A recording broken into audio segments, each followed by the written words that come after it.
welcome to LexGo Eat, the Herald Leader podcast about food and drink. I'm Janet Patton, and I cover bourbon and craft beer, among other things. And here with Cheryl Truman. And I cover restaurant business and do the Uncommon well. And I'm Sally Scherer, the Lifestyles Editor.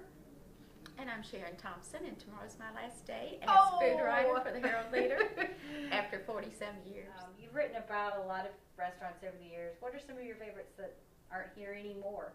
Well, I guess we'll start with the Coach House, because everybody remembers the Coach House after a certain age. And it was the best place in town to eat. And Stanley Demas was wonderful. He knew you. He welcomed you. If he didn't know you, you thought he knew you, so it was very special. And it was a great hangout for the people who were making news at the time. And that and the Saratoga, that was where a lot of people hung out too. So if you wanted to know what was going on in Lexington, you just showed up at the Saratoga. Saratoga had a strong bar. Oh, really? And the Saratoga was in Chevy Chase, and the Coach House was on Broadway. Right, so two very different locations. Find out what was going there, or at the Lafayette Club. What was so good about their food? Well, the Coach House was elegant, gourmet, French, and the Saratoga was burgers and drinks. Well, it went down market. Well, it was. It made some, but it was and very. Steaks. It was. How to put it? Rollicking. Rollicking. Yes. That's a good way to put it. Yeah, yeah. But there have been a lot of places over the years that have come and gone, and it's kind of amazing when you look at this stack of. This is just a very small sample of what Sharon has written about over the decades, and things that aren't here anymore. What's this one? The Cork of Lexington, and we were just talking that we can't remember if the Cork was the Cork and Cleaver. At one point, we think it was, and then they changed the name to the Cork of Lexington. Is that what you think, Sharon? And several readers wrote in this morning about Sharon's column and noted that the Cork and Cleaver used to have its menu on a cleaver, which was, Was it a real cleaver or just It was a menu real- shaped like a paper cleaver? No, it was a real cleaver. It was. Yay! I guess you couldn't do that today. Howard never managed to steal one I of guess those. you could do that today, but I would love to have one of those. Somebody out there probably has one. Yeah, it's an important part of my youth. Another important part of my youth was Darryl. Oh, yeah. I'll show you the menu because tell us why you loved it is Darryl a treasure so, to Cheryl. me, because if you grew up when I did in Lexington in the 70s and 80s, you probably spent a good amount of your time in line waiting to get into the Darryls, which was the big thing then, and eat at the salad bar, which we could do when I was a young person and still had a metabolism. And you would just eat your weight at the Darryl's salad bar. It was one price, and you got fresh crackers. We called it biafra bread, but it was really sort of a flat bread. And for us, that was just unimaginably exotic for the time. Wow, that's incredible. But, I mean, there were such exotic things as the House of Chung Cantonese. Was this In Woodhill. Was this one of the first? It was probably one of the nicer sit-down Chinese restaurants. Everybody this morning is reminding me about Wings, the first Chinese. Wings. Oh. And I remember it, but I don't know too much detail about it. Older people probably will. Wings Tea House. On New Circle Road. And it was fabulous, and everybody went there. And Del Frisco was the steak place. They said you didn't need a knife, and they didn't have knives at their restaurant because really? the steak was so tender you didn't need a knife. And then when they closed, this is where Ed and Fred's Desert Mood moved in. I loved Ed and Fred. And we all loved Ed and so Fred's. much.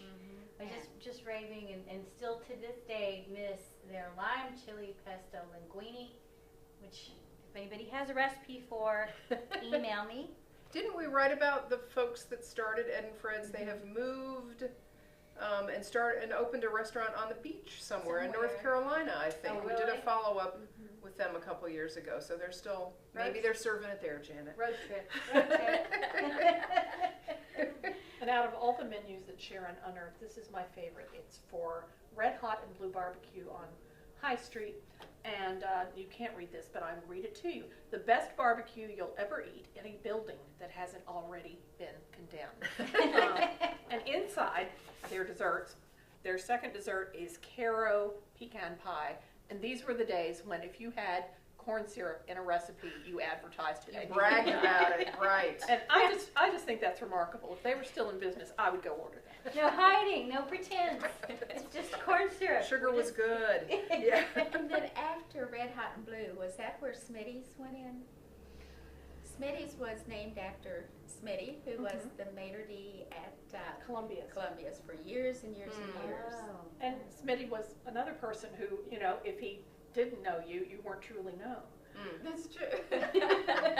Isn't Red Hot and Blue now? Josie's is in that location, Yes. right? Josie's over in Chevy Chase is in that location. Alfalfa. The original alfalfa, the one that where their underground people worked in, and hippies of every generation knew. And there is one in here somewhere for Lexitalia. Lexitalia. And I This think that was- was one of your favorites as This well. was Alexandria Drive, and food was so good, and it was a nice place to go, and a lot of people hung out there. Early 80s, you think? I can't remember dates. It was a big favorite with the columnist Don Edwards as well. Yes. Oh, yeah. Yes. And Don knew every restaurant in town. He knew the owners, and he'd always know someone who was eating there too. When he walked in, it was like Don Edwards. Sharon, I have a quick question. This week's column was about restaurants. Last week's was recipes, including one that just got my attention, and that would be the peas and sauerkraut. Oh, that was their recipes that won the Gag Me Award. Yeah. Yes, yes, thank you. Yes. Yes, Well, that was back in the day when we had a huge staff, and we actually made those recipes, and people tasted them, and that's how they got their awards. But it was nasty. You know. Lexington's restaurant scene, it seems like, is always changing, and we're always looking in a new direction and what's new, and there's always something new coming, which is still true even today, right, Sally? Absolutely. And you've been to one of the new restaurants we're reviewing this week? Yes, in the we Herald Leader? have taken a break from doing restaurant reviews for a while, but now we're getting back into it again, and we have one this weekend for a place called Graze, Graze, which is outside of Winchester.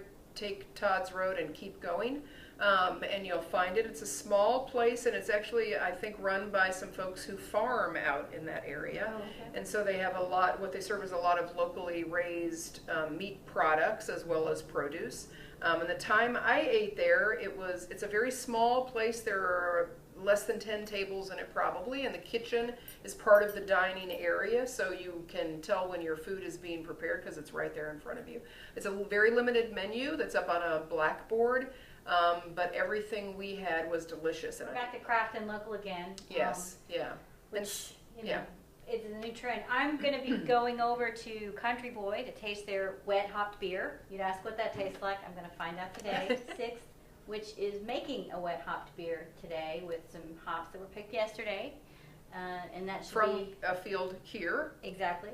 Doesn't get much more local than that. Doesn't. We're going to be tasting. I think they're going to have Country Boy's going to have theirs on tap at the Festive Ales, which is Friday in downtown Lexington. But if you don't have tickets, you may be out of luck because there's only 1,500 and they always go pretty fast. I did hear this morning that there were a handful still available. After that, you know, who knows where we'll go? Where's the food coverage going to go? We won't be able to do the same thing. No, we But that's won't. We fine. will. Yeah, we will miss Sharon terribly. She has a huge fan base here in Central Kentucky and has written about anything and everything that has to do with food and cooking and chefs. And but I guess it's time for her to It's time to go. retire.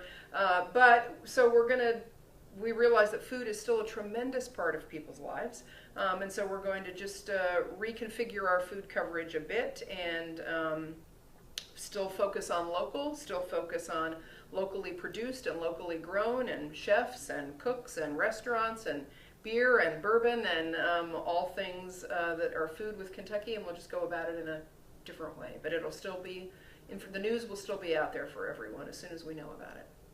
Well, I guess we better get out there then and taste some and eat. Yeah, So exactly. let's go eat. Let's go eat. And drink.